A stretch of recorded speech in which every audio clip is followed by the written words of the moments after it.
This is another great little piece from Carcassi's Opus number 11, and that's 10 Petites pieces. I have an edition for that. There's a link for that in the description. And it's kind of 10 intermediate works, and this is number 6. This particular movement doesn't have a lot to talk about. It's fairly straightforward fingering. There's no barré. There's really it's mostly in first and second position. So pretty straightforward. Your tempo can really vary depending on what level you're at.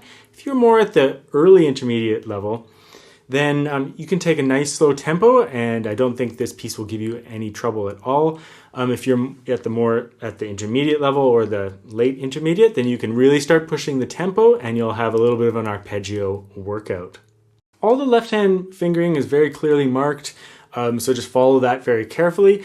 There's no right hand fingering. It's pretty straightforward though. Most of the time it's PI or PM.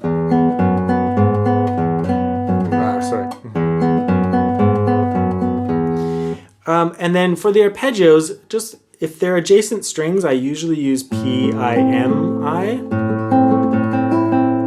And if they're further apart than that, I'll use P, like at bar 10, I'll go P-I-M-I, P-I-A-I, P-I-A. So essentially, if there's a string in between, you can use I and A. If not, just most of the time it's M and I. So very straightforward right hand fingering throughout the piece. Just pretty much keep those fingers on the upper strings, and the thumb takes care of the bass.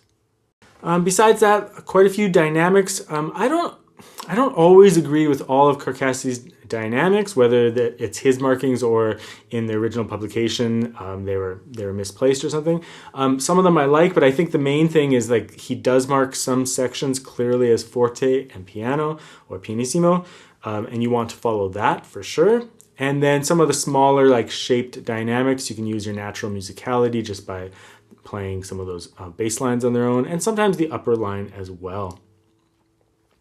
So the only parts that I'll really point out is when you have some of these moving lines,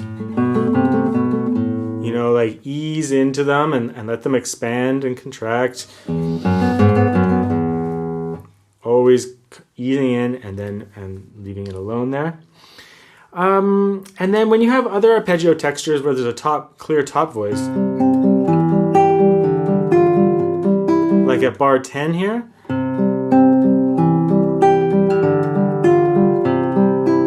I would really make sure to connect the bass voice, but also the top voice with the M finger or A finger.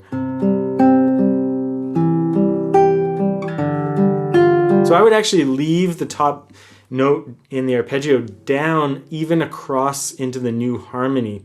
Sometimes that's like, oh, you know, are we interfering with the other chord? But I think in this particular case, if it's a strong melodic line, just let it happen. So this C, G, F, E.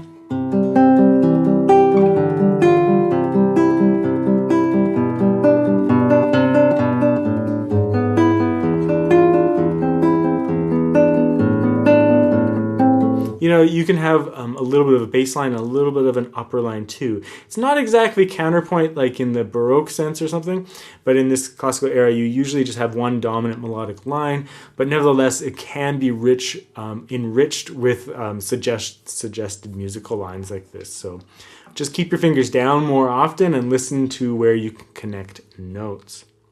If you have any other questions about arpeggios, you can leave a comment in the comment section, but I have a lot of arpeggio lessons on my website. So just go to the lesson page on the site, and I have lessons on planting that can really help your arpeggios. And my technique book has like tons of lessons on everything from open string arpeggios to Giuliani 120 right hand exercises. So lots of previous lessons that I've done. You can explore those all for free. Just go for it.